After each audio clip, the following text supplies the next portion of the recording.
اعوذ باللہ من الشیطان الرجیم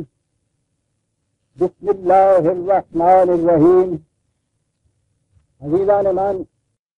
آج ستمبر 1972 کی 10 تاریخ ہے اور درس قرآن کریم کا آغاز سورہ الاعراف کی آیت 164 سے ہو رہا ہے، 7/164۔ بنی اسرائیل کی داستان مسلسل چلی آ رہی ہے۔ پچھلی آیات میں یہ کہا گیا تھا کہ خدا نے انہیں اتنی بڑی نعمت سے نوازا، انہیں فرعون جیسے مستبد قہرمان بادشاہ کی استبداد کے پنجے سے نجات دلائی، سینا کی وادیوں میں آزادی کی فضا میں وہ سانس لے رہے تھے، بیت المقدس کی زمین ان کے نام لکھ دی گئی تھی، لیکن ان کی کیفیت یہ تھی کہ وہ قدم قدم پر کفران نعمت کرتے، احکام خداوندی سے سرکشی برتتے، ہوئے غلامی سے پیدا شدہ جراثیم ان کی ہڈیوں کے گودے تک میں سرایت کر گئے ہوئے تھے۔ خدا کے ایک چھوڑ دو جلیل القدر پیغمبر، اور اگر وہ روایت صحیح ہے تو تیسرے پیغمبر حضرت شعیب علیہ السلام بھی یہ ان کی ہدایت کے لیے، لیکن اس کے باوجود ان کی کیفیت یہ تھی کہ وہ بار بار اپنی غلامی کی زندگی کو یاد کرتے تھے اور قدم قدم پر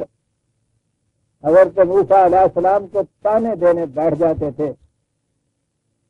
کہ تو نے ہمیں یہاں لا کے کیا کیا،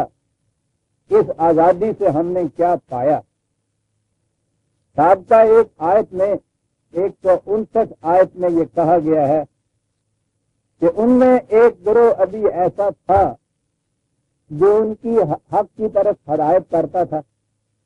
ایسے لوگ موجود تھے جو بار بار انہیں نصیحت کرتے تھے، انہی کی طرف اشارہ کرتے ہوئے اب اس آیت میں جس سے آج کا درس شروع ہوتا ہے یہ کہا گیا، وَإِذْ قَالَتْ أُمَّةٌ مِّنْهُمْ لِمَ تَعِظُونَ قَوْمًا اللَّهُ مُهْلِكُهُمْ أَوْ مُعَذِّبُهُمْ عَذَابًا شَدِيدًا قَالُوا مَعْذِرَةً إِلَىٰ رَبِّكُمْ وَلَعَلَّهُمْ يَتَّقُونَ۔ اس میں ایک بڑی بنیادی حقیقت بیان کی گئی ہے۔ وہ لوگ انہیں نصیحت کرتے تھے اور یہ ان کی نصیحت پر کام نہیں دھرتے تھے، بلکہ الٹا ان کی جان کے لاگو ہو جاتے تھے۔ کہا یہ ہے کہ دوسرے لوگ ان لوگوں سے کہتے تھے جو نصیحت کرنے والے تھے کہ تم خواہ کیوں مغز چھپا رہے ہو، اپنی جان ہلکان میں ڈال رہے ہو، انہیں نصیحت کرنے سے فائدہ کیا ہے؟ جو کچھ یہ کر رہے ہیں، جو کچھ ان کی ذہنیت ہے، جو ان کی روش ہے، اس سے تو صاف ظاہر ہو رہا ہے کہ یہ کسی سخت عذاب میں مبتلا ہونے والے ہیں، بلکہ نظر تو ایسا آتا ہے کہ یہ تباہی ہو جانے والے ہیں۔ تو جو لوگ اپنی سرکشی میں اس حد تک پہنچ چکے ہوں کہ خدا کے قانون مکافات عمل کی روح سے نظر آ رہا ہو کہ وہ تباہ ہو گئے، ان پہ کوئی سخت عذاب آنے والا ہے، تو انہیں اب نصیحت کرنے سے فائدہ کیا ہے؟ چھوڑو انہیں تم۔ یہ مقام آ جاتا ہے قوموں کی زندگی میں، اور یہی وہ مقام ہے کہ جہاں ایک دائی یا ایک مبلغ کے لیے فیصلہ کرنے کی دشوار گھاٹی بھی آ جاتی ہے کہ پھر انہیں چھوڑ دیا جائے اپنے حال سے کہ یہ تباہ ہو جائے، یا جو کچھ یہ کر رہے اور کہہ رہے ہیں اسے برداشت کیا جائے اور یہ اپنا کام کیے جائیں، ہم اپنا کام کیے چلے جائیں۔ یعنی آخری وقت تک بھی انہیں بچانے کی فکر ہو، انہیں نصیحت کرتے چلے جائیں، انہیں ہدایت دیتے چلے جائیں، یہ ذمہ داری ہو جاتی ہے ایک دائی کی یا ایک مبلغ کی. اور جیسا کہ میں نے ابھی عرض کیا ہے یہ مقام بڑا دشوار گزار ہوتا ہے، اس لیے کہ جنہیں نصیحت کی جاتی ہے یہ نہیں کہ وہ کچھ ندامت کا اظہار کریں، وہ یہ کہیں کہ صاحب ہمیں بڑا افسوس ہے جو کچھ ہم کرتے ہیں، ہم نادم ہیں اس پر، ہم شرمسار ہیں اس پر، ہم کوشش کریں گے کہ اپنی روش میں اصلاح کر لیں. وہ یہ نہیں کرتے، وہ مخالفت میں اتر آتے ہیں. قرآن نے تو یہ بتایا ہے کہ اس قوم نے تو انبیاء کو قتل کر دیا. قرآن نے یہ بتایا ہے کہ جو لوگ انہیں اس ہدایت کی طرف بلاتے تھے وہ ان کے سخت دشمن ہو جاتے تھے، طرح طرح کی اذیتیں دیتے تھے. تو اب کیفیت یہ ہوئی کہ یہ کہنے والے ان کے سامنے کوئی اپنا مفاد تو ہوتا نہیں، کسی قسم کی کوئی غرض تنہا نہیں ہوتی، یہ ان کے فائدے کے لیے کہہ رہے ہوتے ہیں، لیکن ان کی مقابلے میں کیفیت یہ ہوتی ہے کہ وہ انہیں شروع میں تان و تشنیع کرتے ہیں، پھر گالیاں دیتے ہیں، پھر مار پیٹ پر اتر آتے ہیں، اور ہو سکتا ہے کہ اس کے بعد جان سے بھی ان کو مار دے. یہ کیفیت بنی اسرائیل یا ان کے داعیان یا مبلغین کی نہیں تھی، یہ کیفیت ہر قوم میں پیدا ہوتی ہے. قوم اس اسٹیج کے اوپر پہنچ جاتی ہے کہ جہاں وہ ناصحین مشرک کو اپنا سب سے بڑا دشمن سمجھتی ہے اور ہر قسم کی اذیت انہیں پہنچاتی ہے، انہیں ہر قسم کا خطرہ لاحق ہوتا ہے ان کے ہاتھوں. سوال یہ ہے کہ کیا اس مقام پر پہنچ کر بھی یہ جو دائی الی الحق ہے، یہ جو خدا کے پیغام کو پہنچانے والا ہے، کیا اس مقام پر پہنچ کے پھر وہ یہ کہے کہ اچھا اگر یہی صورت ہے تو جاؤ جہنم میں، میرا تمہارے ساتھ کیا واسطہ، میں تمہیں چھوڑتا ہوں؟ کیفیت یہ نہیں ہوتی. اور یہیں سے یہ نظر آتا ہے کہ یہ جو بے لوث بلا غرض و غائب اپنی کسی ذاتی غرض کے بغیر یہ دوسروں کی اصلاح کی ذمہ داری اپنے اوپر لیتے ہیں. میں یہ اس لیے عرض کر رہا ہوں کہ حضرات انبیاء کرام علیہ السلام کے متعلق تو کہا جا سکتا ہے کہ وہ مامور من اللہ ہوتے ہیں، ایسا کرنے کے لیے انہیں خدا کی طرف سے حکم دیا جاتا ہے. لیکن حقیقت یہ ہے کہ باقی جتنے بھی خدا کا پیغام پہنچانے والے اور لوگوں کو صحیح راستے کی طرف دعوت دینے والے ہوتے ہیں، انہوں نے تو یہ ذمہ داری از خود اپنے اوپر وارد کی ہوئی ہوتی ہے. تو آپ سوچئے کہ کوئی ذاتی مفاد پنہا نہیں، کوئی غرض وابستہ نہیں، کسی کی طرف سے کچھ مجبوری بھی نہیں. جنہیں نصیحت کی جا رہی ہے ان کی طرف سے رد عمل اس قسم کا ہے، لیکن اس کے باوجود وہ اپنے فریضے سے، اپنی ذمہ داری سے اجتناب نہیں برتتے. وہ یہ کچھ کرتے چلے جاتے ہیں، آخری وقت تک کرتے چلے جاتے ہیں، اذیتیں برداشت کرتے ہیں، ناکامیاں اٹھاتے ہیں، لیکن دوسروں کو بچانے کی فکر جو ہے اس سے کبھی غافل نہیں ہوتے، کبھی اس سے منہ نہیں موڑتے. شادی کی تشبیہ کے الفاظ میں یہ وہ نہیں ہے کہ جو دریا میں خود تیر کر اگلے ساحل تک پہنچ جانا چاہتا ہے، یہ وہ ہے کہ جو ڈوبتے کو بچانا چاہتا ہے. اور ڈوبتے کو بچانے والا تو ایسا اکثر ہوتا ہے کہ وہ ڈوبنے والا اس کو بھی ساتھ لے ڈوبتا ہے، لیکن یہ بچانے والا آخری وقت تک کوشش کرتا رہتا ہے کہ ڈوبنے والے کو بچا لیا جائے. یہ ذمہ داری ہوتی ہے ایک دائی الی الحق. یہ بچانے والا اس فکر میں کہ یہ ڈوب نہ جائیں، یہ تباہ نہ ہو جائیں، کس قدر افسردہ خاطر نہیں بلکہ کس قدر سوز و گداز کے عالم میں ہوتا ہے، اسے ان کے انجام کی فکر سے کس قدر تشویش اور پریشانی ہوتی ہے، یہ کس قدر صدمہ اس کا اٹھاتا ہے، کس قدر غمزدہ رہتا ہے اس احساس سے کہ یہ تباہ ہو جائیں گے. نبی اکرم صلی اللہ علیہ وسلم کے متعلق ہے سورہ کہف آیت 6 18/6 18/6 فَلَعَلَّكَ بَاخِعٌ نَفْسَكَ عَلَىٰ آثَارِهِمْ إِن لَّمْ يُؤْمِنُوا بِهَٰذَا الْحَدِيثِ أَسَفًا. کہا یہ ہے کہ رسول ایسا نظر آتا ہے کہ تو اس غم اور تعصب میں کہ یہ لوگ اس صداقت اور حقیقت کو مانتے کیوں نہیں ہیں، اپنی جان تک بلا لے گا۔ وہ اس سے نظر آتا ہے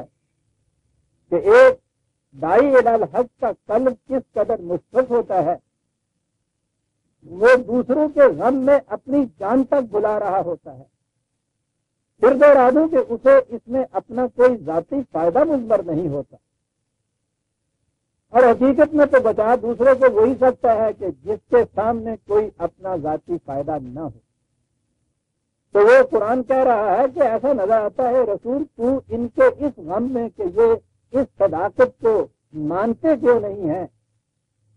تباہی کا راستہ چھوڑ کر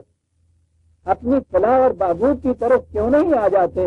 ایسا نظر آتا ہے کہ تو اس غم میں اپنی جان تک بھلا دے۔ یہ کیفیت ہوتی ہے ایک مشفق ناصح کی، ایک دائی الی الحق کی۔ ایسا وقت آ جاتا ہے کہ ان کی طرف سے، مخالفین کی طرف سے جو رد عمل ہو وہ اس اسٹیج تک پہنچ جاتا ہے کہ جہاں ان سے پھر قطع تعلق کر لینا پڑتا ہے۔ ایسی اسٹیج آ جاتی ہے۔ انبیاء کرام کی زندگی میں، ان کی تاریخ میں ہجرت کا مقام وہی ہوتا ہے، لیکن ہجرت سے پہلے بھی ایسے مقام آ سکتے ہیں اور آئے ہیں ان کی تاریخوں میں کہ جہاں ان سے کہا گیا کہ یہ اب اس اسٹیج پہ پہنچ گئے ہیں کہ ان سے تم قطع تعلق کر دو، لیکن اس قطع تعلق کے باوجود آپ دیکھیے کیفیت کیا، 6/70 6/70 مقام وہ پہنچ گیا ہے جہاں یہ کہا گیا ہے وَمَا عَلَى الَّذِينَ يَتَّقُونَ مِنْ حِسَابِهِمْ مِنْ شَيْءٍ وَلَكِنْ ذِكْرَى لَعَلَّهُمْ يَتَّقُونَ۔ اب یہاں جماعت مومنین کے متعلق ہے کہ یہ ٹھیک ہے کہ جو کچھ یہ لوگ کرتے ہیں اس کا انجام انہی کو بھگتنا پڑے گا، اس کی ذمہ داری اس جماعت پر عائد نہیں ہوتی، وہ خود ذمہ دار ہیں اپنے اعمال کے اور اس کے نتائج انہی کو بھگتنے پڑیں گے، لیکن وَلَٰكِن ذِكْرَىٰ، لیکن اس جماعت مومنین کے ذمہ یہ تو ہے کہ یہ انہیں نصیحت کرتے چلے جائے، لَعَلَّهُمْ يَتَّقُونَ، ہو سکتا ہے کہ اس سے یہ بچ جائے اس تباہی سے جو آنے والی ہے۔ یہ ان کی تباہی کے ذمہ دار نہیں، ان کے اعمال و افعال کے ذمہ دار نہیں، لیکن اس کے باوجود کہا یہ گیا ہے کہ ان کی ذمہ داری یہ ہے کہ یہ انہیں نصیحت کرتے چلے جائے، تاکید کرتے چلے جائے بچنے کی، ہو سکتا ہے کہ وہ اس سے بچ جائیں۔ یہ تو جماعت مومنین سے تھا۔ اگلی آیت میں ہے وَذَرِ الَّذِينَ اتَّخَذُوا دِينَهُمْ لَعِبًا وَلَهْوًا وَغَرَّتْهُمُ الْحَيَاةُ الدُّنْيَا۔ اب یہ کہا گیا ہے نبی اکرم صلی اللہ علیہ وسلم سے اور ان کی وساطت سے جماعت مومنین سے بھی کہ یہ لوگ جو اس حد تک پہنچ گئے کہ انہوں نے دین کو ایک کھیل تماشا سمجھ لیا ہے، اس پر سنجیدگی سے غور ہی نہیں کرتے، سیریسلی اس کے متعلق لیتے ہی نہیں ہے، ایک مذاق سمجھ لیا ہے دین کو۔ آپ غور کر رہے ہیں کہ یہ مقام کیا ہے، نام لیے چلے جائیں گے دین کا، اسلام کا، اٹھتے بیٹھتے اس کا دعویٰ بھی کرتے چلے جائیں گے، لیکن ہر فیصلہ وہ کریں گے، ہر قدم وہ اٹھائیں گے کہ جس سے خود اپنے اس دعوے کی تردید اور تکذیب ہوتی ہو، اور اس طرح دین کو مذاق اور اضحوکہ بنا دیں گے دنیا کے سامنے۔ کہا مقام وہ پہنچ گیا ہے کہ جہاں یہ لوگ دین کو مذاق سمجھ رہے ہیں، اور اس لیے کہ دنیاوی مفاد نے انہیں اتنے بڑے فریب میں رکھا ہوا ہے، یہ اس سے اس قدر مسحور ہو چکے ہیں کہ اب یہ اس قسم کے حقائق کی طرف سنجیدگی سے غور کرنے کے بھی اہل نہیں رہے، سوچتے ہی نہیں سنجیدگی سے کہ ہم کر کیا رہے ہیں، ان کا انجام کیا ہوگا، ہمیں کس طرف بلایا جا رہا ہے اور کیوں بلایا جا رہا ہے، کبھی کھڑے ہو کے اس کے متعلق سنجیدگی سے سوچنے تک نہیں ہے۔ یہ مقام آ گیا۔ یہاں یہ کہا ہے کہ وَذَرِ الَّذِينَ، ایسے یہ لوگ جو ہیں ٹھیک ہے، ان سے تم معاشرے میں الگ ہو جاؤ، اور اس الگ ہونے کی ایک خاص غائب ہے، اور وہ یہ کہ ان کے اس طرز عمل سے، اس جماعت کے بچوں پر بھی تو کچھ اثر ہو سکتا ہے، اس جماعت کے ایسے لوگوں کے اوپر بھی اثر ہو سکتا ہے کہ جو نہایت گہرائیوں میں نہ گئے ہوں، غور و فکر سے ابھی کام نہ لے رہے ہوں، یا ان میں اس قسم کی ہنوز صلاحیت ہی نہ ہو، ان کی یہ جو روش ہے معاشرے میں دین سے مذاق کرنے کی روش، اگر یہ عام ہوتی چلی جائے تو یہ انفیکشس ہوتی ہے، یہ متعدی مرض ہوتا ہے، ایک سے دوسرے کو لگتا ہے۔ اس لیے کہا یہ گیا ہے کہ اپنے آپ کو، اپنی قوم کو، اپنی نوجوان نسل کو، اپنے بچوں کو ان سے الگ رکھو، مبادہ ان کے یہ جراثیم انہیں بھی متاثر کر جائیں، یہ تو کہا۔ اب سوال یہ ہے کہ اس علیحدگی کے بعد صورت یہ تھی کہ اب ان سے کوئی تعلق نہ رکھے، ان کو جانے دو، مرنے دو، تباہ ہونے دو، غرق ہونے دو، کیا یہ صورت آ گئی؟ آپ دیکھیے عزیزان من، قرآن کا اصول اور اس داعی اللہ کی ذمہ داری، کہا چھوڑ دو ان کو، الگ ہو جاؤ ان سے، لیکن وذکر بہی، قرآن کی روح سے انہیں اس کے باوجود نصیحت کرتے چلے، اس سے نہ رکو، جس طرح بھی ہو سکے ان سے نصیحت کرتے چلے جاؤ، انہیں بچانے کی کوشش کرتے چلے جاؤ۔ اور آگے لفظ ہے انتم سلا نفسم بما کسبت، تاکہ ایسا نہ ہو کہ کوئی جان بما کسبت اپنے غلط اعمال کی وجہ سے تباہ نہ ہو جائے۔ تباہ تو اس میں ہونا ہے اپنے غلط روش کی وجہ سے۔ تمہاری کوشش یہ ہونی چاہیے کہ آخری وقت تک انہیں بچانے کی فکر کرو، انہیں نصیحت کرتے چلے جاؤ۔ انتم سلا نفسم بما کسبت، کس قدر اس میں درد و داغ اور سوز و گداز بھرا ہوا ہے کہ یہ کہیں تباہ نہ ہو جائے، اس لیے تم یہ نہ دیکھو کہ یہ اس کا رد عمل کیا ہے، یہ سامنے سے تمہیں کیا کہتا ہے، کیا کرتا ہے،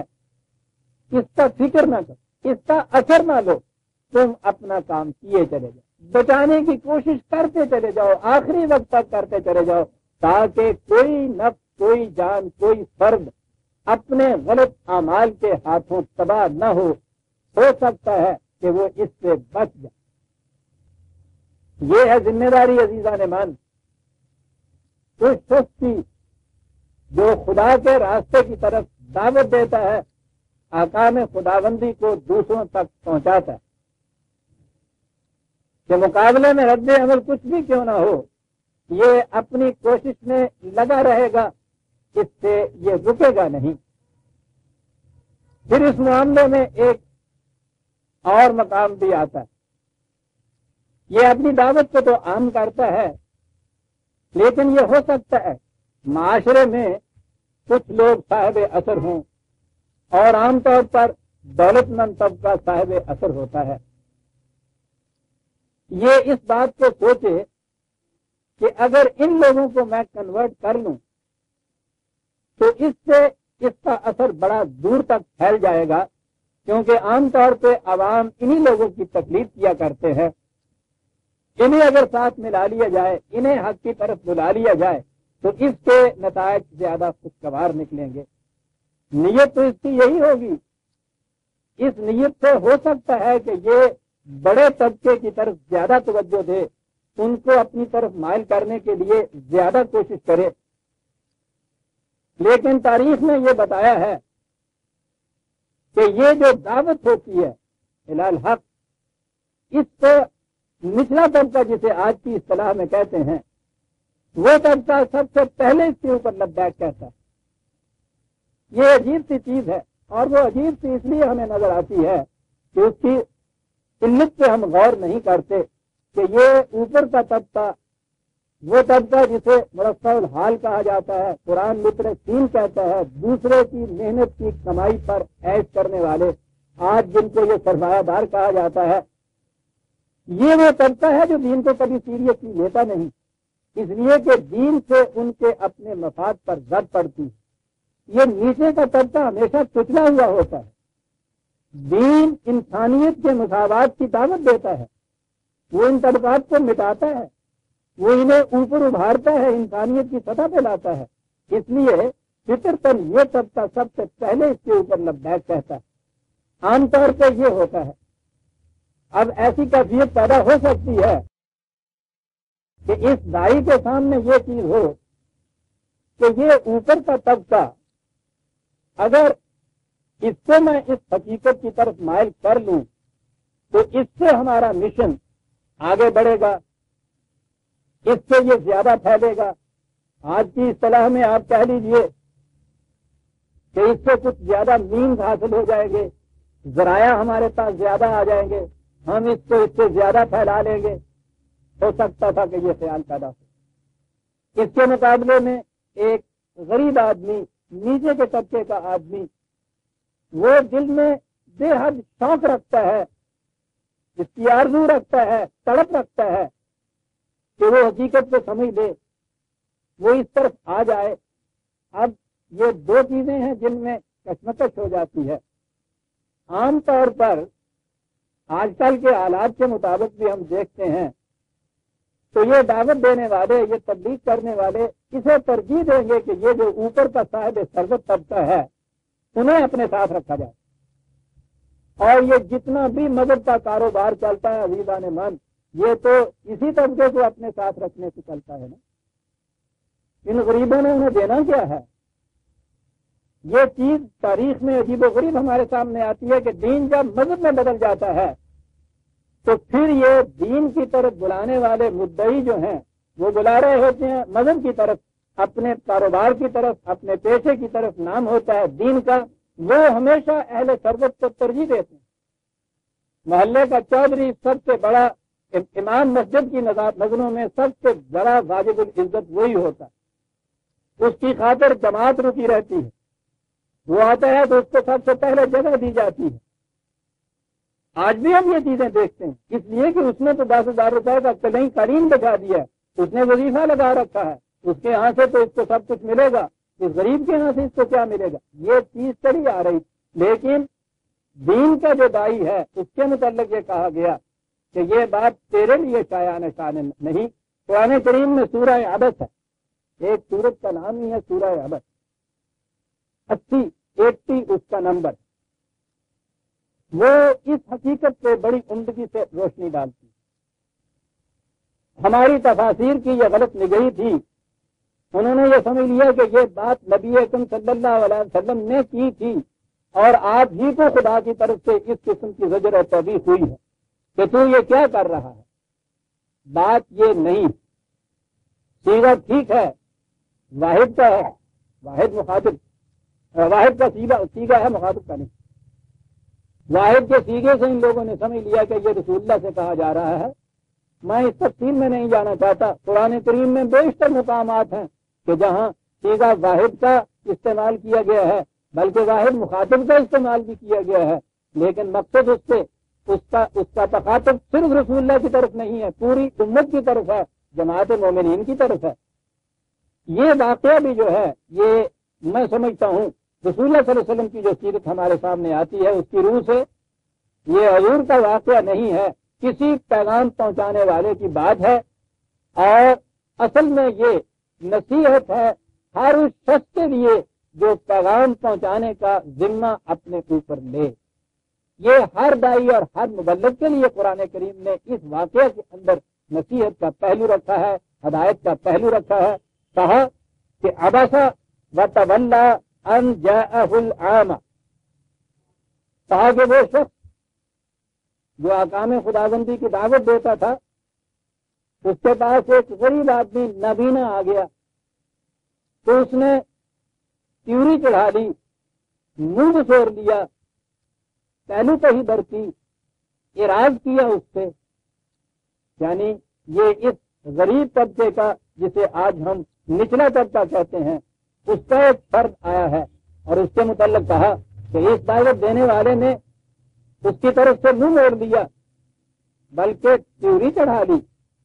وما یدریک لعلہ یزکا، اے سننے والے، اے مخاطب، تجھے کیا معلوم ہے کہ وہ شخص جس شوق سے آیا تھا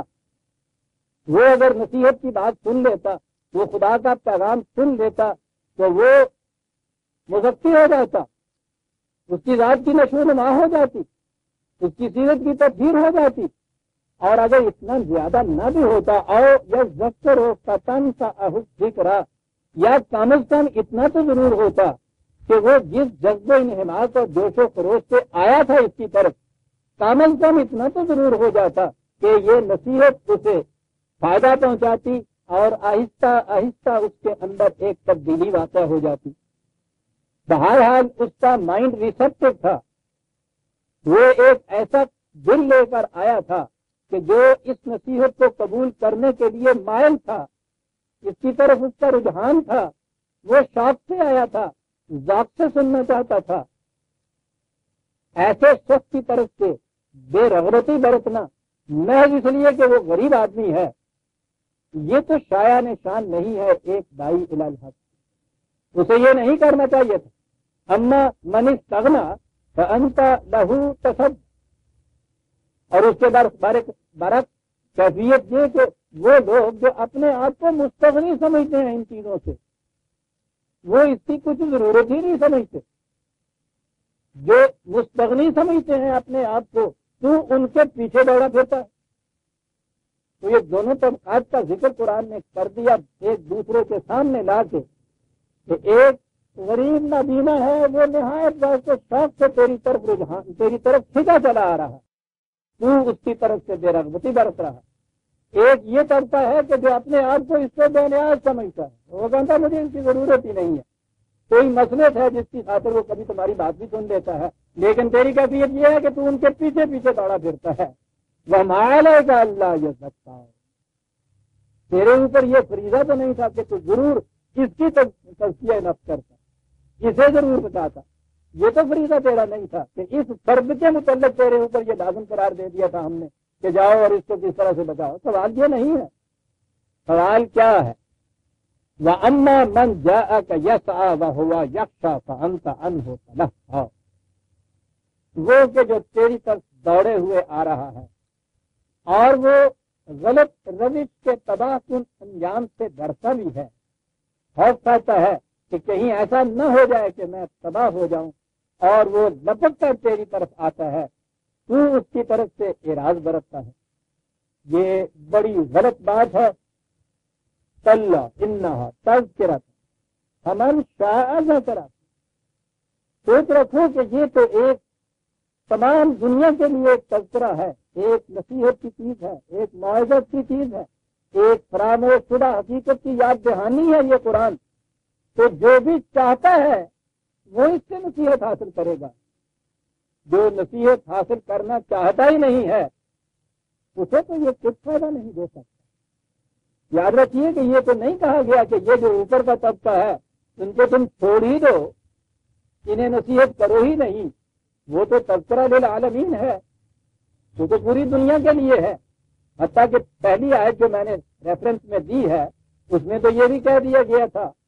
کہ اگر وقت ایسا آ جائے کہ یہ بالکل اعراض برتیں اور تمسخر کریں دین کا تو ان سے علیحدگی اختیار کرو، لیکن اس کے باوجود ان کو نصیحت کرتے چلے جاؤ۔ اس لیے یہ نہیں کہا گیا یہاں کہ یہ جو اوپر کا طبقہ ہے انہیں تم کچھ نصیحت ہی نہ کرو۔ سوال یہ آ گیا کہ جہاں دونوں کے درمیان ٹائی آگے پڑ جائے، ایک طرف تمہارے سامنے یہ طبقہ ہو جو اپنے آپ کو مستغنی سمجھتا ہے، ایک طرف یہ طبقہ ہو کہ غریب تو ہے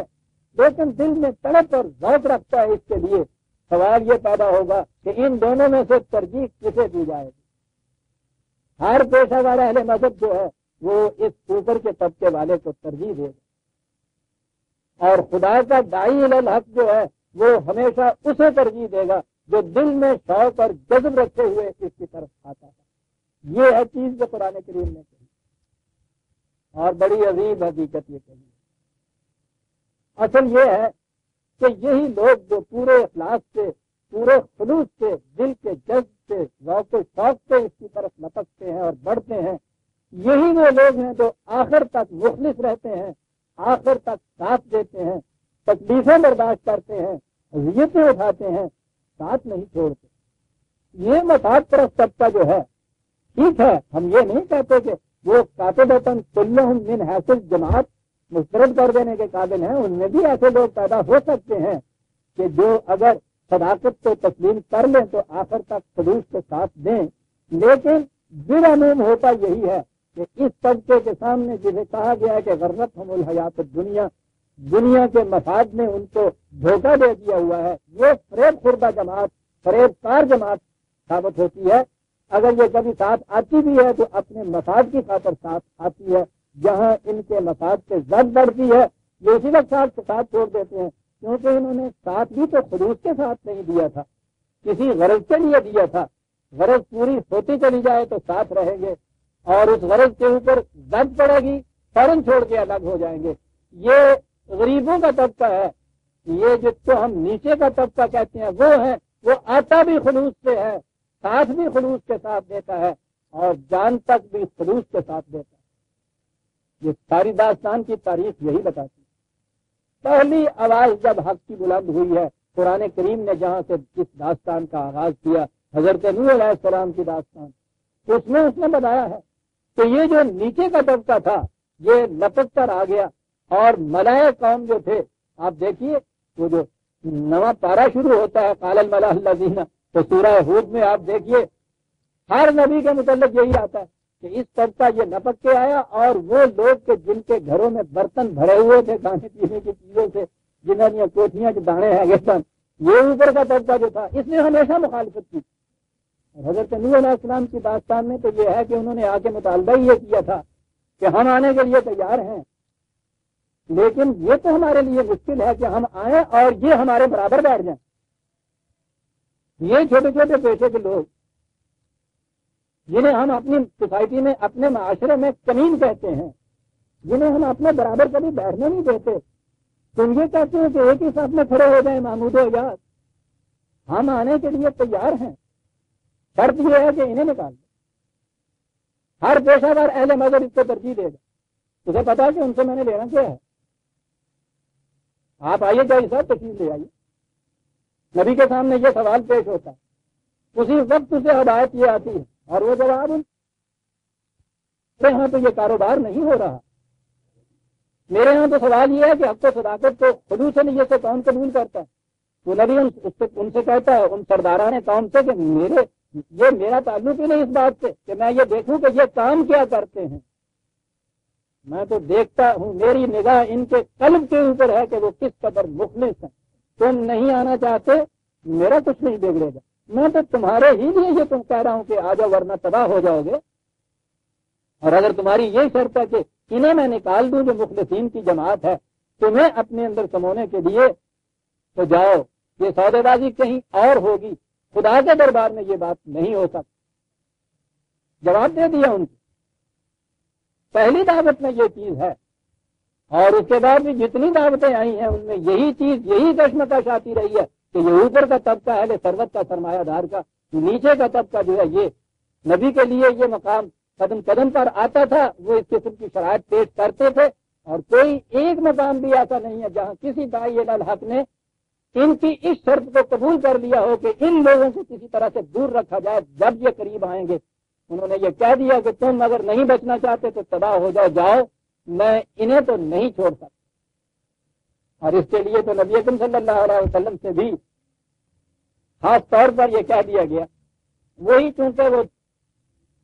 دعوت خداوندی کی وہ داستان چلی آتی تھی، اور اسی کی ایک کڑی ہے جو خود نبی اکرم صلی اللہ علیہ وسلم کی بھی دعوت ہے۔ 6/51 6/515 وَأَنذِرْ بِهِ الَّذِينَ يَخَافُونَ أَن يُحْشَرُوا إِلَىٰ رَبِّهِمْ لَيْسَ لَهُم مِّن دُونِهِ وَلِيٌّ وَلَا شَفِيعٌ لَعَلَّهُمْ يَتَّقُونَ۔ اس قرآن کے ذریعے سے ان لوگوں کو آگاہ کرتے رہو کہ تمہارے غلط اعمال کا نتیجہ تمہاری تباہی ہے۔ یاد رکھو، جو تباہی خدا کے قانون مقاصد عمل کی روح سے آتی ہے اس سے کوئی بچا نہیں سکتا، کوئی ایسا دوست، کوئی ایسا کچھ پناہ نہیں ہو سکتا جو اس سے تمہیں بچا دے۔ کہا کہ انہیں یہ کہتے چلے جاؤ، آگاہ کرتے چلے جاؤ ان کی غلط روش کے انجام سے، لعلہم یتقون، تاکہ ہو سکتا ہے کہ یہ اس سے بچ جائیں اپنی تباہی سے۔ یہ تو عمومی دعوت کے متعلق ہے، ان لوگوں کے متعلق ہے کہ جو زیادہ توجہ نہیں دیتے، لیکن اس کے باوجود اس دائی سے کہا گیا ہے کہ ان کو تنبیہ کرتے رہو، آگاہ کرتے رہو، لعلہم یتقون، ہو سکتا ہے کہ یہ بچ جائیں۔ ولا تطروا بالذین یدعون ربهم بالغداۃ والعشی یریدون وجہ، اس کے ساتھ ہی کہہ دیا کہ انہیں یہ کچھ کرتے جاؤ، لیکن یہ لوگ جو خالصتاً لوجہ اللہ تیرے پاس آتے ہیں، خلوص قلب سے تمہاری طرف جھکتے ہیں، ایک ذوق و شوق رکھتے ہیں اس چیز کا کہ خدا کی صداقت سے ان تک پہنچے، کہا ہے کہ ان لوگوں کی خاطر کہیں انہیں نہ دھتکار دینا، تم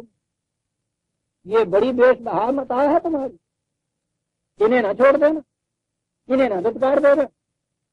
ما علیک من حسابہم من شیء وما من حسابک علیہم من شیء، کہا یہ معاملہ اپنے اپنے اعمال کا ہے، وہ نہ سننے والے جو ہیں ان کی روش کا حساب تمہارے ذمہ نہیں ہے، تم سے اس کا مواخذہ نہیں ہوگا، ان کا بھی تم سے مواخذہ نہیں ہوگا، مواخذہ تو ہر ایک کو اس کے اپنے اعمال کا ہوگا، لیکن تمہارا فریضہ یہ ہے کہ ایسا نہ کرو کہ ان کی خاطر انہیں کہیں دھتکار دو، یہ بہت عظیم متاع ہے۔ فَتَطْرُدَهُمْ فَتَكُونَ مِنَ الظَّالِمِينَ، اگر تو انہیں دھتکار دے گا تو تیرا شمار بھی ظالمین میں سے ہو جائے گا۔ یہ ہے مقامات عزیزان من، ایک داعی الی الحق کی زندگی میں جو آتے ہیں، ایک مبلغ کی زندگی میں جو آتے ہیں، جو خدا کے احکام کو دوسروں تک پہنچاتا ہے۔ ہو سکتا ہے کہ جہاں یہ ٹائی پڑے صرف دولت و ثروت ہی نہ ہو جس کا جھکاؤ ایک طرف ہو، اور بھی کئی رجحانات ہو سکتے ہیں، رشتے داریاں ہو سکتی ہیں، تعلقات ہو سکتے ہیں، معاشرے میں اور مناصب کے حامل بھی لوگ ہو سکتے ہیں، لیکن اس کے سامنے تو ایک ہی چیز ہونی چاہیے کہ کون دل کے جھکاؤ کے ساتھ اس کی طرف آتا ہے۔ اسے شخصیتوں سے واسطہ ہی نہیں ہونا چاہیے، اسے یہ دیکھنا ہی نہیں چاہیے کہ معاشرے میں اس کی پوزیشن کیا ہے، اسے تو دیکھنا یہ چاہیے کہ یہ کس خلوص نیت سے ہماری طرف آ رہا ہے، کس قسم کے قلب سلیم کو لیے ہوئے ہمارے سامنے آ رہا ہے۔ قرآن کریم نے تو قلب سلیم ہی کی دی ہے، ایک جھکنے والا دل۔ یہ جھکنے والا دل، جیسا میں نے عرض کیا ہے، بڑی قیمتی متاع ہوتا ہے، دنیا کی کوئی اور متاع اس کا مقابلہ نہیں کر سکتی۔ اس لیے جب بھی ان دونوں میں کہیں آ کر ٹائی پڑے تو ایک سچے داعی الی الحق کے لیے یہ ضروری ہے کہ وہ انہیں ترجیح دے کہ جو خلوص قلب سے، جو قلب سلیم سے اس کی طرف آ رہے ہیں، معاشرے میں ان کا مقام کچھ ہی کیوں نہ۔ یہی چیز تھی جہاں سے ہم نے آج درس کا آغاز کیا تھا کہ وَإِذْ قَالَتْ أُمَّةٌ مِّنْهُمْ لِمَ تَعِظُونَ قَوْمًا اللَّهُ مُهْلِكُهُمْ أَوْ مُعَذِّبُهُمْ عَذَابًا شَدِيدًا، انہوں نے کہا ان لوگوں سے کہ جو انہیں غلط روش سے باز رہنے کی نصیحت کرتے تھے، جو انہیں صداقت کی طرف دعوت دیتے تھے، ان سے کہا دوسرے لوگوں نے کہ یہ جو اس طرح سے تباہ ہونے والے ہیں، برباد ہونے والے ہیں، اپنے ہاتھوں خودکشی پر آمادہ ہیں، تلے ہوئے ہیں، کیوں اپنا مرض کھپاتے ہو، کیوں اپنی جان بلاتے ہو ان کے پیچھے، چھوڑو، کیوں تم ایسا کرتے ہو؟ قالوا معذرۃ الی ربکم ولعلہم یتقون، کہا ایک تو اس لیے کہ ہم آخر تک نا امید نہیں ہو سکتا ہے کہ ان میں سے کوئی بچ جائے۔ کیسا ترتالود دل ہوتا ہے ایک مشرک داعی کا، ایک نفس، ایک فرد کو تباہی سے بچانے کے لیے وہ اپنی جان بھلاتا ہے۔ ہو سکتا ہے کہ ان میں سے کوئی بچ جائے، اس لیے ہم کیوں اس سے باز آئے۔ اور اگلی بات یہ ہے کہ اگر ایسا نہ بھی ہو، کوئی بھی نہ بچے، تو کم از کم ہم خدا کے حضور جا کے تو یہ کہنے والے بنیں گے کہ ہم نے اپنا فریضہ ادا کر دیا۔ یہ ہے عزیزان من وہ ذمہ داری جو اس نے اپنے اوپر لی ہوئی ہوتی ہے، قرآن اس کے اوپر عائد نہیں کی ہوئی ہوتی، اس نے خود اپنے اوپر عائد کی ہوئی ہوتی ہے کہ خدا کی طرف سے یہ فریضہ مجھ پہ عائد ہوتا ہے کہ سمجھا ہے جو کچھ میں نے اوروں کو بھی سمجھا دیا۔ یہ قرآن کا سمجھنا عزیزان من، اس کے بعد پوچھئے نہیں کہ یہ کتنی بڑی ذمہ داری عائد ہو جاتی ہے۔ جو کچھ سمجھا ہے تم نے، بلغ ما انزل الیک، جو تیرے تک پہنچی ہے بات، اسے پہنچا دوسروں تک، تو یہ تو اتنی بڑی ذمہ داری ہے۔ اب اس سے یہ نظر آ گیا کہ یہ دین کا معاملہ انفرادی نہیں رہ جاتا کہ پھر میں اپنے گوشے میں بیٹھا ہوا کہوں کہ ٹھیک ہے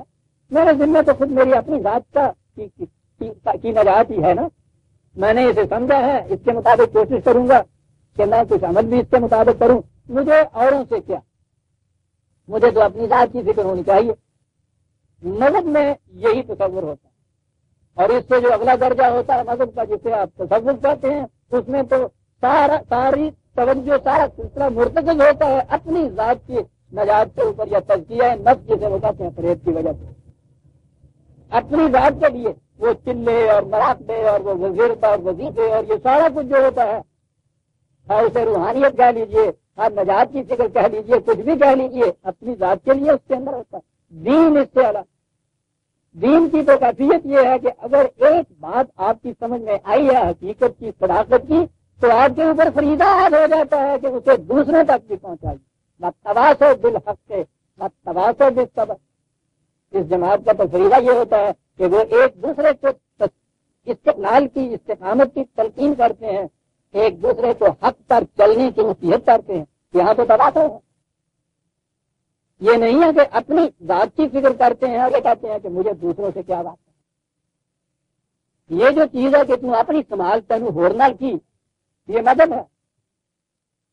یہاں تو جو اپنی سنبھالنے والا ہے اسے ہور زیادہ تعلق پیدا ہو جاتا ہے. اس کا فریضہ ہو جاتا ہے کہ جو قرآن نے تو کہا ہے, جب معاون سے لائے کا جو کچھ نازل ہوا, نزول قرآن تو ختم ہوا نبی اکرم صلی اللہ علیہ وسلم کی ذات اقدس تک, لیکن ہر وہ قاری قرآن کا, ہر وہ مفکر قرآن کا, ہر قرآن پہ غور کرنے والا ہر فرد جسے کوئی بات بھی قرآن کی سمجھ میں آتی ہے, اس کا فریضہ ہو جاتا ہے کہ اسے دوسروں تک پہنچائے. اور پھر جس تک پہنچایا ہے اگر اس نے بھی اس بات کو سمجھ لیا ہے تو یہی فریضہ اس کا بھی ہو جاتا ہے. تو عزیزان من, اسے سوچ لیجیے. یہ شہادت گاہ الفت میں قدم رکھنا ہے, یہ درس میں آ کے بیٹھ جانا جو ہے, یہ دفعہ وقتی نہیں یا محض ذہنی تعیش نہیں ہے. اپنے متعلق کسی تعلق سے خدا نہ کردہ نہیں چاہتا. یہ وہ احساس ہے اس فریضے کا جو میں نے سمجھا قرآن سے,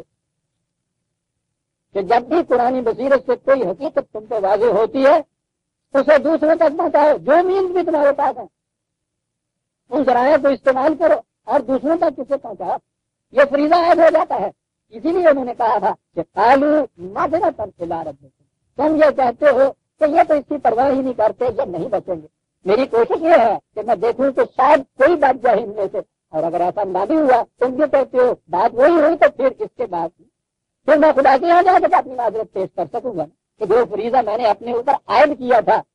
اسے میں نے کس طرح سے سر انجام دیا ہے. میں اس ذمہ داری سے اس طرح سے عہدہ برا ہو کے تمہارے پاس آیا ہوں. یہ تھی وہ چیز جو انہوں نے کہی اس سماعت, وہ انہیں نصیحت کر کر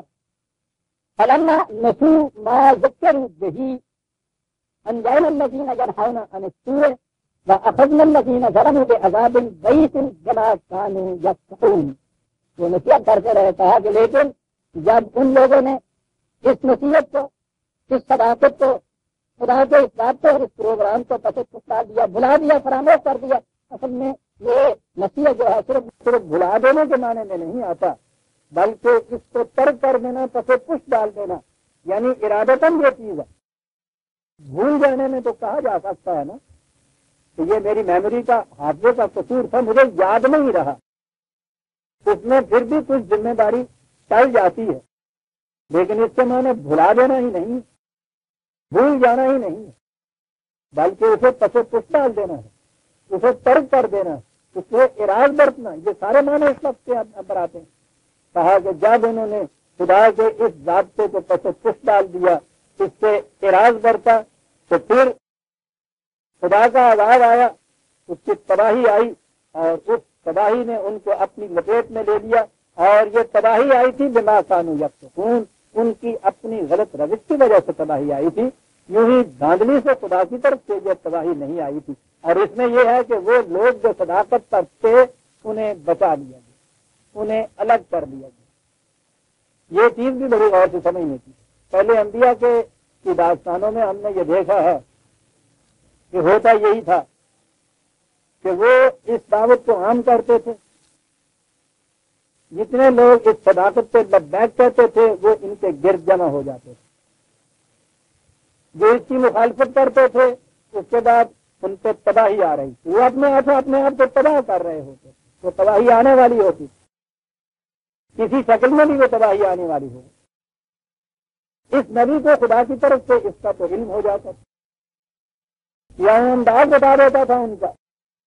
کہ جس حد تک یہ بڑھ گئے ہیں اب یہ بچ نہیں سکتے، تو اس میں وہ نبی اپنی اس مختصر سی جماعت کو لے کر وہاں سے نکل جاتا، یہی ہجرت کہلاتی، وہ کسی دوسری فضا میں چلا جاتا، یہ فرار نہیں تھا، یہ اسکیپزم نہیں تھی کہ وہ میدان چھوڑ کے بھاگ جاتا تھا، بلکہ یہ کہ جو فضا اس پیغام کو قبول کرنے کے لیے یہاں سے زیادہ متعد اور سازگار ہوتی تھی وہ اپنی اس جماعت کو لے کر وہاں چلا جاتا تھا، ادھر چلا جاتا تھا، لیکن بہرحال یہ جماعت یہاں سے نکل جاتی تھی اور اس تباہی سے بچ جاتی تھی۔ انسانی تاریخ کے ارتقاء کی وجہ سے وہ دعوتیں بھی مختصر حلقوں میں ہوتی تھی، آبادیاں بھی مختصر ہوتی تھی، وہ قرآن نے تو کہا ہے ایک ایک قریے میں ایک ایک رسول آیا کرتا تھا، ان کی جماعتیں بھی مختصر ہوتی تھی، اس میں یہ صورت تھی کہ وہ تباہی بھی عالمگیر نہیں ہوتی تھی، وہ ایک مختصر سی جماعت تھی، مختصر سی قوم، مختصر سی بستی ہوتی تھی جس میں یہ کشمکش ہوتی تھی، ان میں سے اس کو لے کے وہ نکل جاتا تھا۔ حضور نبی اکرم صلی اللہ علیہ وسلم کے بعد تو یہ دعوت بھی عالمگیر ہو گئی، اس جماعت میں بھی عالمگیر ہو جانا تھا،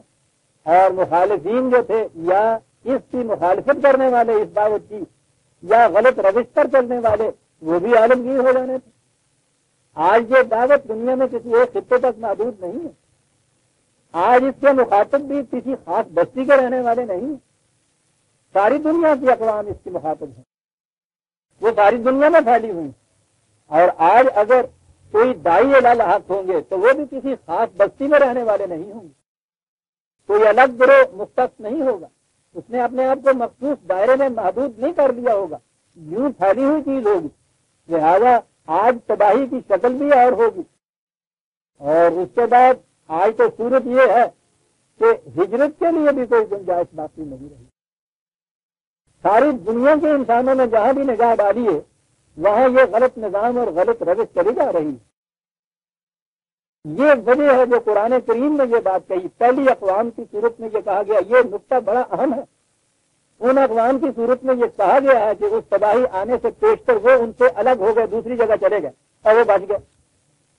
لیکن نبی اکرم صلی اللہ علیہ وسلم کی دعوت کے متعلق قرآن کریم نے یہ کہا ہے کہ ان سے کہو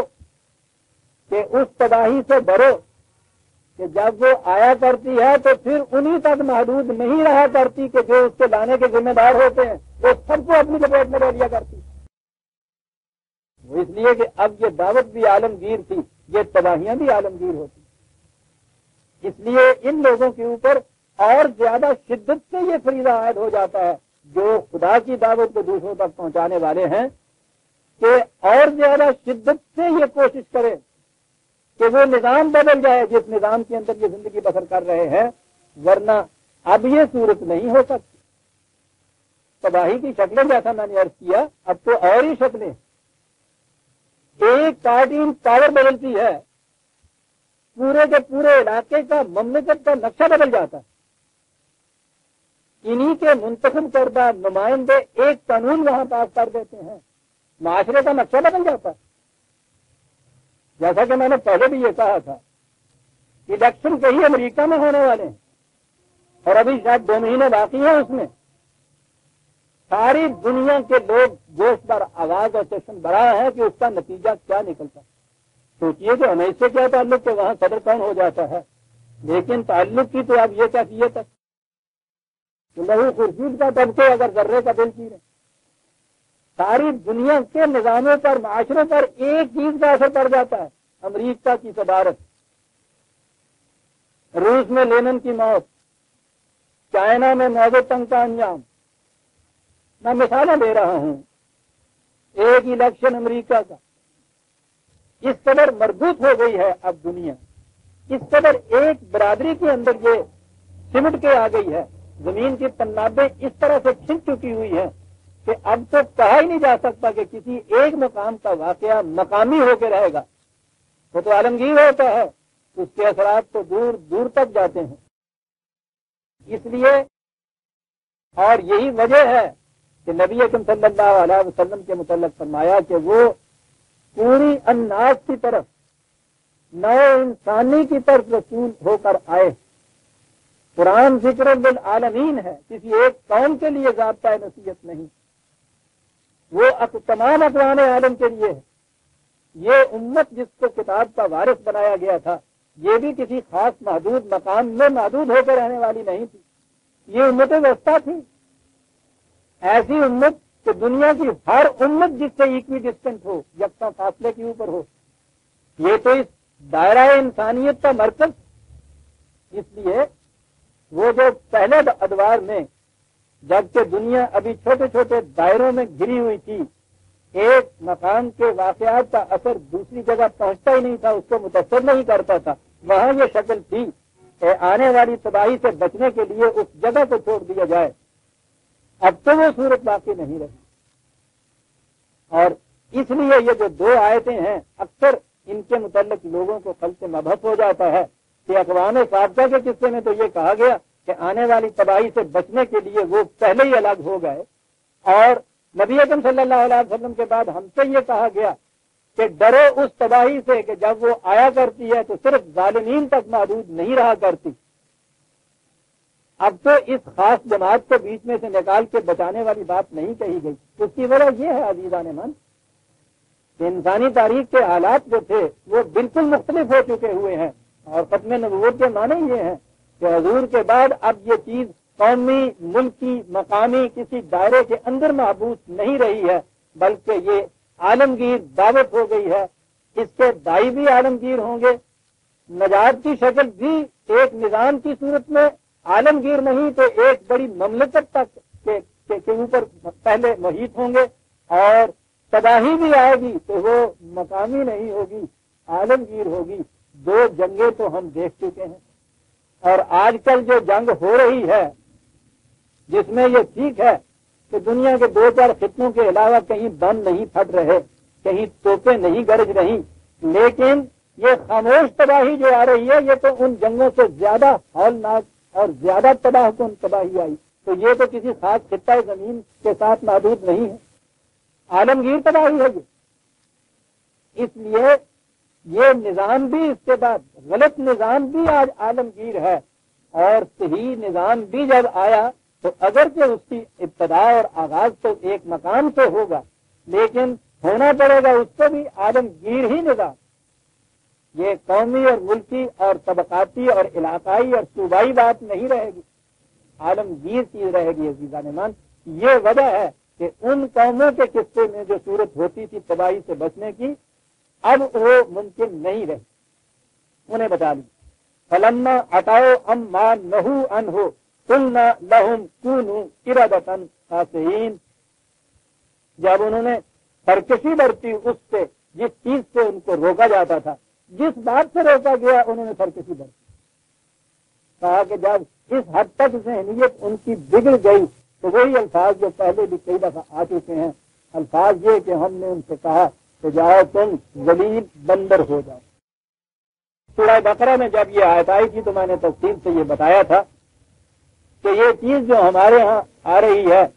کہ بنی اسرائیل کی یا کم از کم ان کے کسی ایک گروہ ان کی صورتیں مسخ ہو گئی تھیں اور وہ سچ مچ کے یہ بندے بن گئے تھے، یہ غلط ہے۔ زبان کے محاورے کے اعتبار سے قرآن کریم کو سمجھنا چاہیے۔ اب بھی ہم جب شرارتی بچے کو کہتے ہیں بندر تو اس کے یہ معنی نہیں ہوتے کہ وہ سب کچھ وہ قلندروں والا بندر ہو جاتا ہے۔ اب بھی جو کسی کو ہم کہتے ہیں سور کہیں کا تو وہ یہ بات نہیں ہے کہ وہ تھوکنے والا جانور بن جاتا ہے۔ اب بھی جو ہم کہتے ہیں کہ بالکل کتے جیسی ہے، وہ کتا ہے، وہ کتا شکل و صورت کا کتا نہیں ہوتا، اور اس کے مقابلے میں جب ہم کہتے ہیں کہ کیا نہیں ہے اس سے وہ تو شیر ہے، تو وہ پنجوں والا دانتوں والا شیر نہیں ہوتا۔ معنی یہ ہوتے ہیں کہ ان چیزوں کی خصوصیات اس کے اندر آ گئی ہوئی۔ عربوں کے ہاں یہ محاورہ تھا، ارادتاً جتنی چیز بھی قابل نفرت ہوتی تھی وہ ان کو ذلیل اور پست، نفرت ذلت اور پستی کے اعتبار سے نفرت، تو جو چیز بھی ذلیل ہوتی تھی اسے وہ بندر کہہ کے پکارتے تھے، اور خاسئین صاحب کہہ کے کہا کہ زندگی کی خوشحالیوں سے محروم رہ جانے والے۔ تو بات یہ ہوئی کہ ہم نے کہا کہ اب اس عروج سے پستی تک آ جاؤ، گر جاؤ اس مقام سے، تم اب کشتیوں تک آ جاؤ گے، یہ عروج تم سے چھین لیا جائے گا، ذلت کے گڑھوں میں گر جاؤ گے، زندگی کی خوشحالیوں سے محروم ہو جاؤ گے۔ عزیزان من کہا یہ کہ جب کسی قوم کی کیفیت یہ ہو جائے کہ جس بات سے انہیں روکا جائے وہ اس سے سرکشی برتے، تو پھر ان کا عروج اور ان کی ثروتیں ان سے چھین لی جاتی ہیں، وہ ذلتوں اور پستیوں کے گڑھے میں گر جاتی ہیں، وہ زندگی کی خوشحالیوں سے محروم ہو جائے گا۔ یہی چیز بنی اسرائیل کے ساتھ ہوئی۔ عروج ملا تو اتنا بڑا عروج کہ سطوت داؤدی اور ثروت سلیمانی دنیا کے اندر ضرب النسل بن کے رہ گئی ہوئی۔ آج کشتیاں اور ذلتیں ان کے ہاتھ میں آئیں تو دی وانڈرنگ جیو بھی دنیا کا ایک محاورہ ہو چکا ہوا۔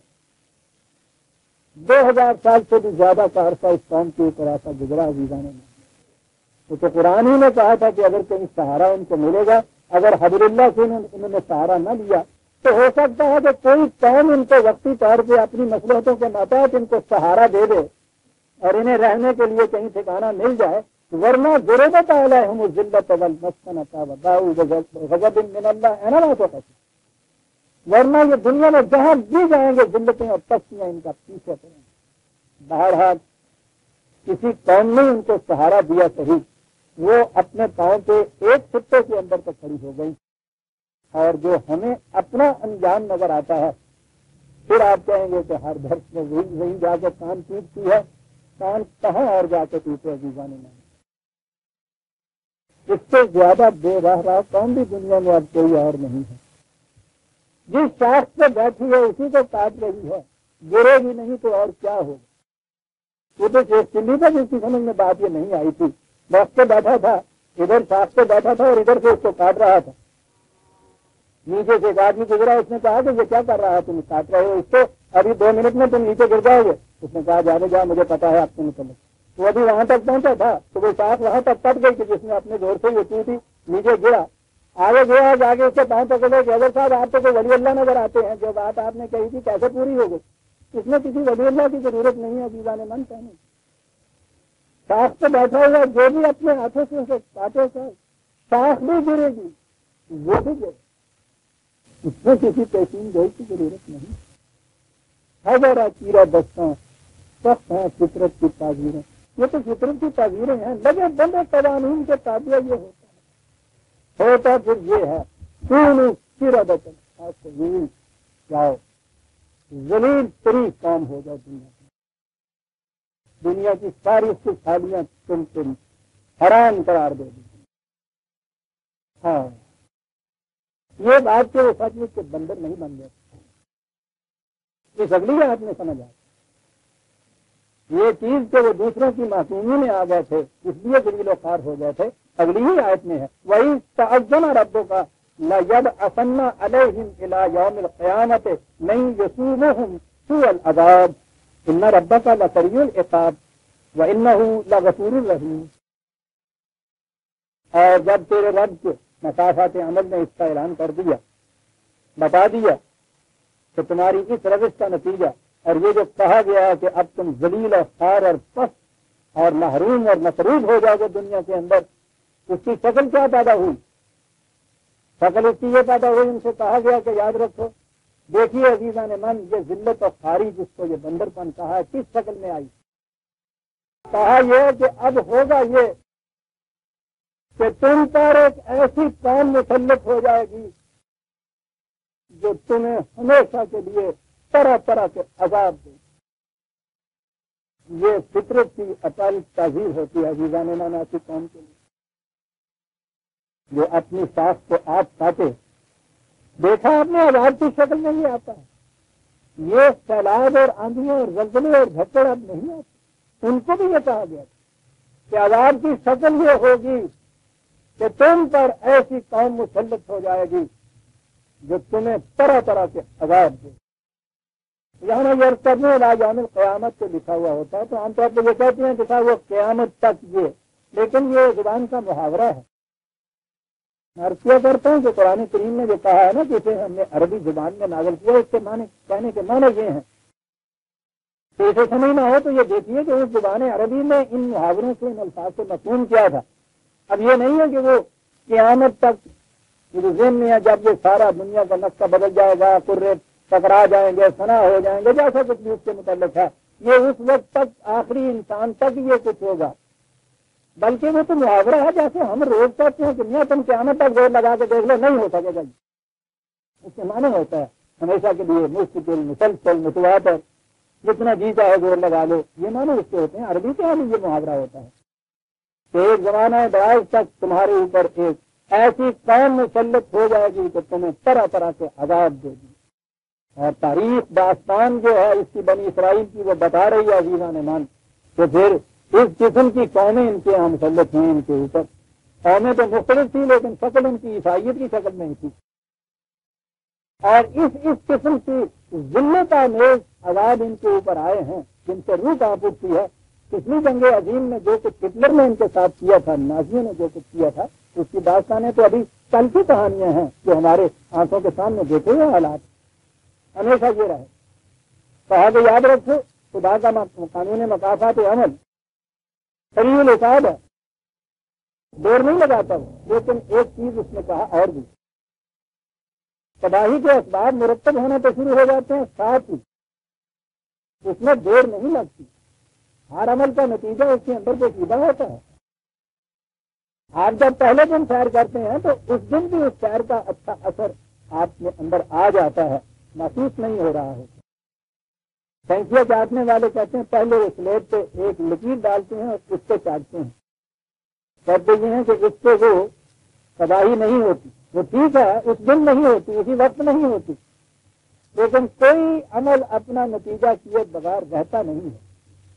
یہ سلیٹ پہ کھینچی ہوئی لکیر جو ہے وہ بھی اندر ایک اثر کر رہی ہوتی ہے, اگرچہ کوئی محسوس نہیں کرتا ابھی, یا محسوس شکل میں اس کا نتیجہ ابھی باہر نہیں آتا. اس اعتبار سے خدا سریع الحساب ہے.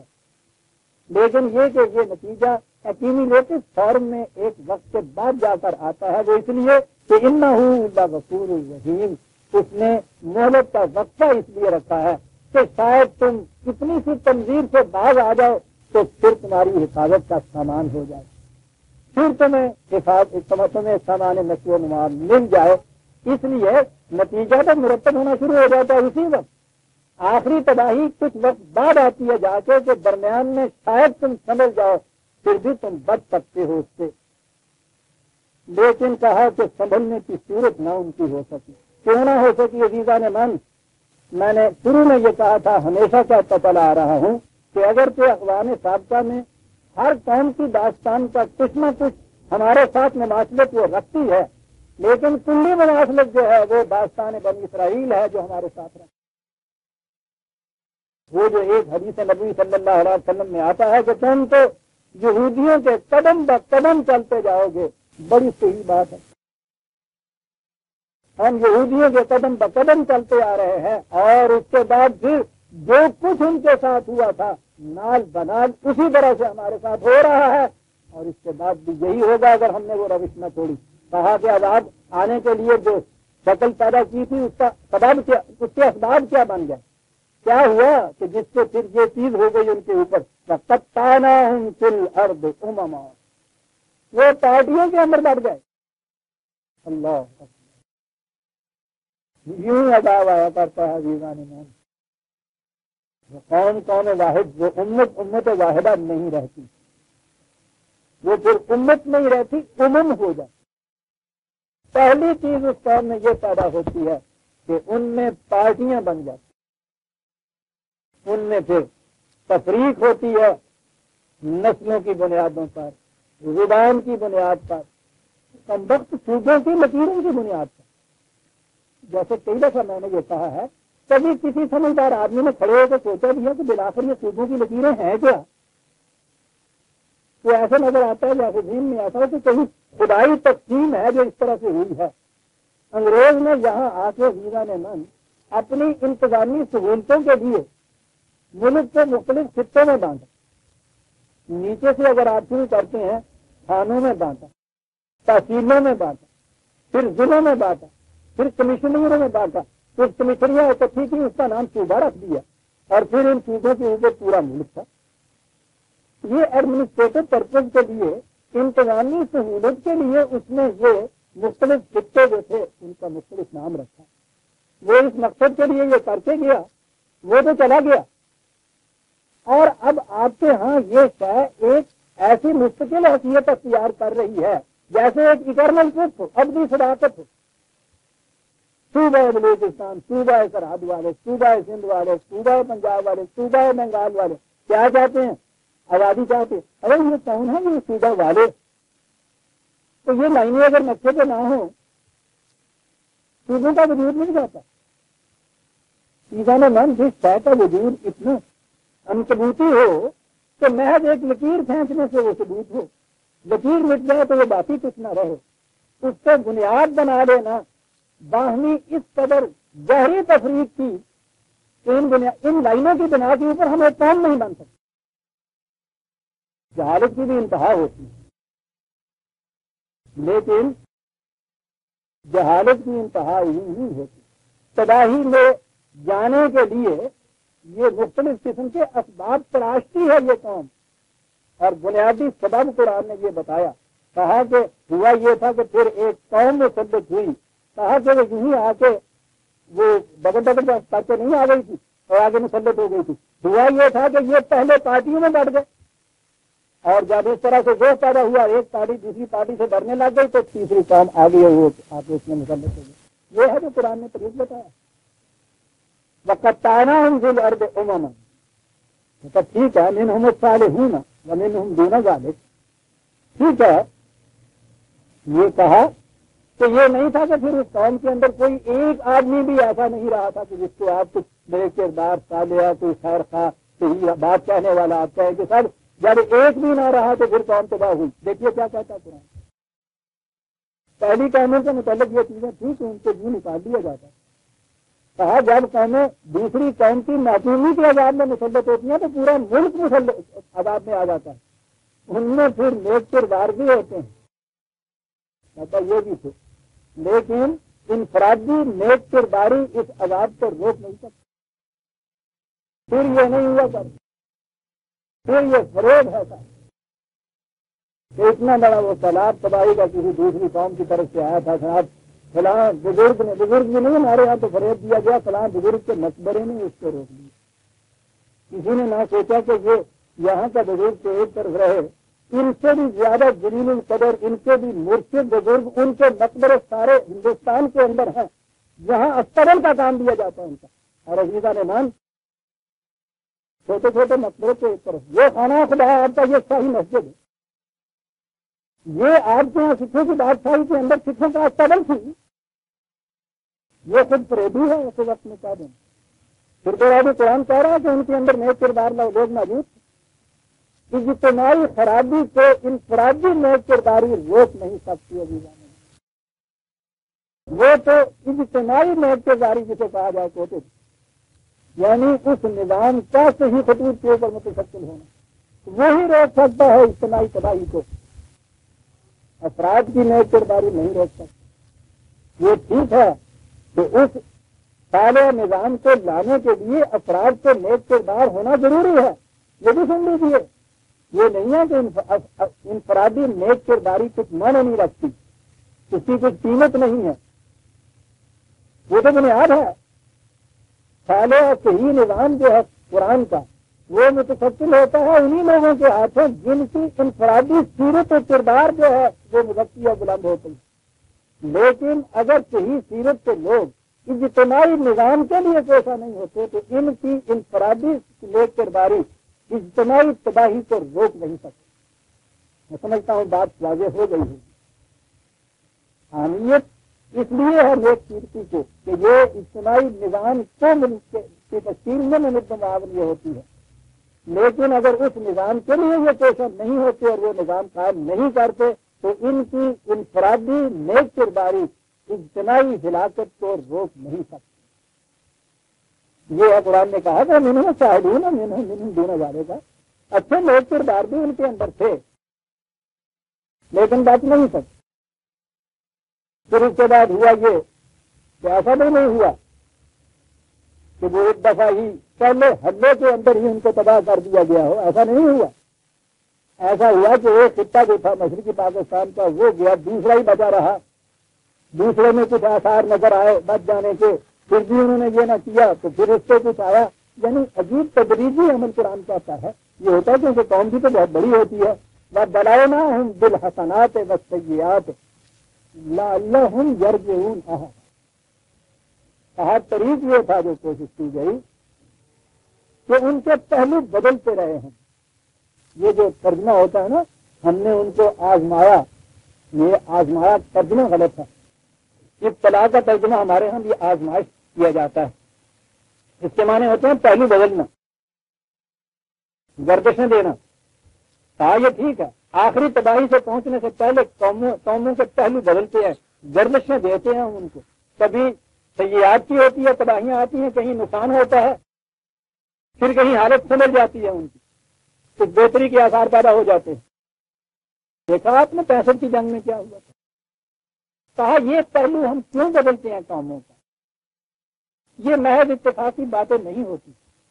اس لیے یہ کچھ کیا جاتا ہے لعلہم یرجعون، تاکہ اپنی غلط روش سے باز آ جائے۔ ایک دھچکا لگتا ہے ان کو بڑے زور کا، وارننگ ملتی ہے فطرت کی طرف سے، اس لیے تو رسول کو منذر کہا جاتا ہے۔ تنذیر کے معنی ہے وارننگ دینے والا۔ فطرت کی طرف سے ایک وارننگ ملتی ہے کہ اس روش کا نتیجہ یہ ہوگا۔ وہ ایک یا چھوٹے پیمانے پہ آتی ہے یا ایک محدود دائرے کے اندر آتی ہے، پھر وہ سمجھ جاتی ہے قوم، پھر وہ تباہی رک جاتی ہے۔ کاہے کے لیے؟ لعلہم یرجعون، تاکہ یہ اب بھی رک جائیں، باز آ جائیں، واپس آ جائیں اس سے۔ لیکن کہا کہ اس قوم کی صورت یہ ہو گئی تھی، باز آنا ان کا تو ایک طرف رہا، فخلف من بعدہم خلف ورثوا الکتاب یاخذون عرض هذا الادنى۔ کہا پھر ہوتا یہ ہے، بڑی بنیادی حقیقت پھر سامنے آئی۔ کہتا ہوتا یہ ہے پھر قوم یہ مذہب پرست ہوتی، اس مذہب پرست قوم میں جو یہ مذہب کے اجارہ دار ہوتے ہیں، جو اپنے آپ کو وارث کتاب اللہ کہتے ہیں، وہ جو وارث کتاب کے بننے کے مدعی ہوتے ہیں، ان کا کردار یہ ہوتا ہے کہ یاخذون عرض هذا الادنى، کہ وہ چھوٹے چھوٹے مفادات کے پیچھے چلتے ہیں، اس قریبی دنیا کے مفاد جو ہیں ان کے پیچھے لپکتے ہیں۔ پھر کسی پارٹی کی طرف سے کچھ مفاد ملا اس کے ساتھ ہوگا، کوئی تھوڑی سی ٹیمپٹیشن ہوئی، کوئی دو ایک وزارتیں ملی اس کے ساتھ ہوگی۔ آپ یہ دیکھتے ہیں کہ یہ مثالیں کیا ہیں۔ کبھی آپ نے یہ بھی سنا ہے کہ کوئی مذہب والی جماعت، دین کی مدعی جماعت، کسی ایسی جماعت کے ساتھ مل کر اتحاد سے مملکت بنائے جو سیکولر منشور رکھتی ہے؟ سیکولرزم اور مذہب کا نام وہ متضاد چیزیں ہیں دنیا میں، لیکن یہ لوگ وہ کہا کہ یہ بھی کر لیں گے، کوئی تھوڑی سی ٹیمپٹیشن ان کو ہو، لپک کے جائیں گے اس کی طرف، وہ یہ کیفیت اختیار کر لیں گے۔ کہا کہ پھر جب ہو کہ صاحب اس قسم کی روش سے تمہیں ڈر نہیں لگتا کہ تم وارث کتاب ہونے کے مدعی ہو؟ انبیاء بنی اسرائیل کہتے ہو اپنے آپ کو، انبیاء بنی اسرائیل کی طرح ہیں یا اللہ، اور اس کے باوجود کیفیت یہ ہے تمہاری، تمہیں ڈر نہیں آتا کہ خدا سے ہی ڈرو، تقولون سیغفر لنا، کہتے نہیں دیکھو نا کہ ہم تو سارے دین کے ارکان جو ہیں سب بجا لاتے ہیں، ہم دیکھ لیجئے ہمارا پاجامہ ٹخنوں سے اونچے ہے، رشتہداری ہیں، نماز پڑھتے ہیں، وظیفہ کرتے ہیں، 20 قسم کی ہیں، سارے اعمال بجا لاتے ہیں، یہ مغفرت کے لیے کافی ہے۔ عزیزان من سن رہے ہیں آپ جن کی داستان بیان ہو رہی ہے، وہ مطمئن ہوتے ہیں، بعض بالکل مطمئن ہوتے ہیں، بعض بہرحال دوسرے کو گرفتاری کی وجہ سے اطمینان دلاتے ہیں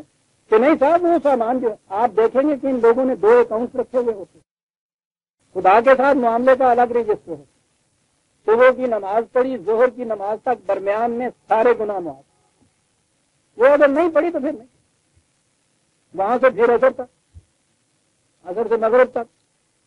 ان مراحل کے اندر گناہ کرنا، گناہ کا بچنا یوں ہوتا چلا جاتا۔ کہا ان سے کہا جاتا ہے کہ تمہارا کردار یہ کم وقت ہو